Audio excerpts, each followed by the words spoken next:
এক সময়কার বিলাসবহুল বাড়িটি আজ পরিণত হয়েছে ধ্বংসস্তূপে। জীর্ণ দেয়াল আর ভাঙা জানালা ভেদ করে ঢুকছে বিকেলের ম্লান আলো। ৫ আগস্টের আগে পর্যন্ত এই ভবন থেকেই নিয়ন্ত্রিত হতো পুরো কুষ্টিয়া জেলা। এক সময়ের দাপুটে আওয়ামী লীগ নেতা মাহবুবুল আলম হানিফের এক ইশারায় বদলে যেত রাজনীতি থেকে শুরু করে প্রশাসন, এমনকি ব্যবসা বাণিজ্যের গতিপথ। অথচ এই বাড়ির সামনের ফটকেই এখন বসেছে একটি ছোলার দোকান। আজ সেই হানিফের কুষ্টিয়ার পিটিআই সড়কের বাড়িটি কেবলই ইতিহাসের সাক্ষী হয়ে দাঁড়িয়ে আছে। যে জায়গা একসময় পদচারণায় মুখর ছিল, এখন সেখানে বাতিও জ্বলে না। ক্ষমতার কেন্দ্রবিন্দু হিসাবে এই জায়গাটা আগে পরিচিত ছিল। কুষ্টিয়ার যত ক্ষমতাসীন দল আর সবার, উনি তো আসলে ক্ষমতা কুষ্টিয়া এক কেন্দ্রিক করে ফেলেছিলেন। কুষ্টিয়ার যত লোক ছিল সবার ক্ষমতার এক কেন্দ্রিক ছিল। এখানে কোনো আলোকসজ্জাও দেখা যায় না, কোনো নেতাকর্ম দেখা যায় না, কাউকে দেখা যায় না। এখন দেখেন এই আমাদের কুষ্টিয়া সদর ৩ আসনের এমপি মহোদয়ের বাড়ি ছিল এটা, এখন এই বাড়ি পরিত্যক্ত অবস্থা। এখন যে কুকুর থাকে, শিয়াল থাকে, যে গরু থাকে, হাবি যাবে আর কি থাকে, ইত্যাদি ইত্যাদি। গত ৫ আগস্ট আন্দোলনের তীব্র চাপে শেখ হাসিনা দেশ ত্যাগ করেন।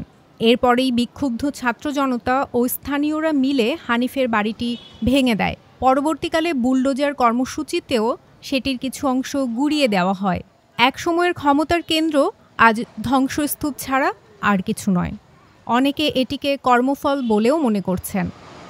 প্রেক্ষাপট পাল্টালে এরকম অবস্থাও যে চেঞ্জ হয়, এটা আমরা স্বচক্ষে আগে কখনো দেখি নাই। এখন যেটা দেখতে পাচ্ছি, এর আগে কখনো এমন হয়নি যে কোনো এমপি বা মন্ত্রীর বাড়ির সামনে যে সরকার পরিবর্তন বা পতন ঘটেওনি, এবং এরকম ঘটনাও ঘটেনি এর আগে। এক সময় নেতাকর্মী ছাড়াও নানা সুবিধাভোগীর নিরাপদ আশ্রয়স্থল ছিল বাড়িটি।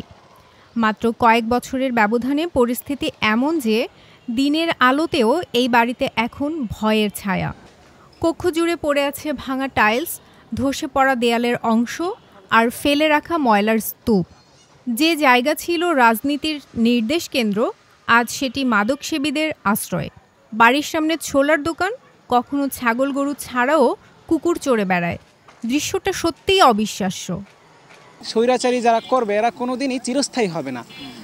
যার ভিতরে স্বৈরাচারী মনোভাব আসবে, সে এক সময় তার পতন ঘটবেই। তার বড় উদাহরণ হচ্ছে আওয়ামী লীগ সরকার। দীর্ঘ 16 বছর তাদের পুরো বাংলাদেশ তাদের নিজেদের আয়ত্ত করে রাখছিল। এরকম মনে হয়েছিল যে পুরো বাংলাদেশটা আওয়ামী লীগের, আর সাধারণ মানুষ কিংবা অন্যান্য যে পার্টিগুলো আছে তাদের কারো কোনো কথা বলার মতো সাহস ছিল না।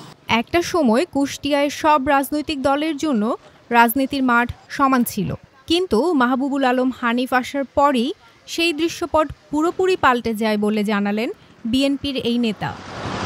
আমি যেটা মনে করি, এই ধরনের কাজ যারা করে বা এই ধরনের অ্যাক্টিভিটি যাদের দ্বারা হয়, ইন দ্য লং রান তারা রাজনীতিতে টিকে থাকতে পারে না, এবং এই ধরনের কালচার আসলে পরিহার করা উচিত। এবং সামনের দিনে যারা ক্ষমতায় আসবে, আমি মনে করি তাদেরও এই ব্যাপারে সতর্ক থাকা উচিত। মাহবুবুল আলম হানিফের এই বাড়ি মনে করিয়ে দেয় যে ক্ষমতা চিরস্থায়ী নয়, সময় সবার বিচার করে। কুষ্টিয়াবাসীর প্রত্যাশা বাকিরা এই ইতিহাস থেকে শিক্ষা নিবে।